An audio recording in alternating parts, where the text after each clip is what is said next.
کی ساری نمرود کی طاقت استعمال ہوئی کہ ابراہیم کو آگ میں جلا دو اور اسے ڈال دو، اور لکڑیاں کٹھی ہوئیں، ڈھیر لگایا گیا اور ایسی آگ دہکی کہ اوپر سے اڑنے والا پرندہ بھی اس میں جا کے گر کے راکھ ہو جائے۔ اب ابراہیم علیہ السلام کو پھینکنے کا وقت آیا تو ان کو قریب جانے کا کون راستہ ہی کوئی نہیں۔ ابراہیم علیہ السلام سے کہنے لگے تو خود چلا جا، وہ کہنے لگے میں کیوں جاؤں، تم نے جلانا ہے پھینکو مجھے۔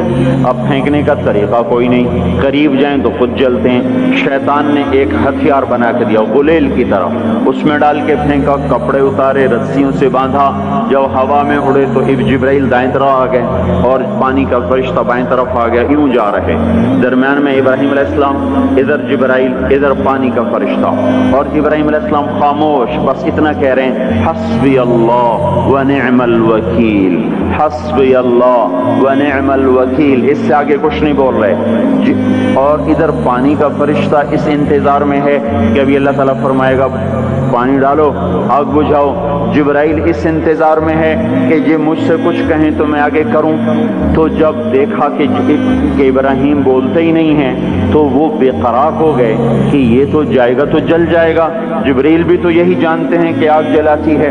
کہنے لگے ابراہیم آپ کو کوئی ضرورت کوئی نہیں، تو فرمایا اما الیک فلا، ضرورت ہے پر مجھے تیری کوئی ضرورت نہیں، اما الی اللہ فنعم، بے شک اللہ کا ضرور محتاج ہوں پر تیرا محتاج کوئی نہیں۔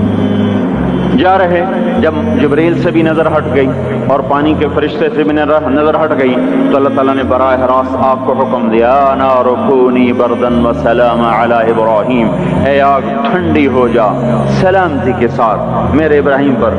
تو اللہ جل جلالہ نے ایسا ٹھنڈا فرمایا، اس کی گود کو ایسا، اس کے شولوں کو گود بنا دیا، شولوں نے ابراہیم علیہ السلام کو گود میں لیا، جیسے ماں بچے کو چارپائی پہ لٹاتی ہے ایسے آرام سے انگاروں پہ بٹھا دیا، آگ کو شفاف بنا دیا، یہاں تک کہ ابراہیم علیہ السلام کا باپ آزر جو جانی دشمن اور قتل کے در پہ، جب اس کی نظر پڑی تو اس کی زبان سے بھی بے ساختہ نکلا نعم الرب ربک یا ابراہیم، اے ابراہیم تیرے رب کے کیا کہنے، کیا ہی زبردست ہے تیرا رب۔ میرے بھائیوں،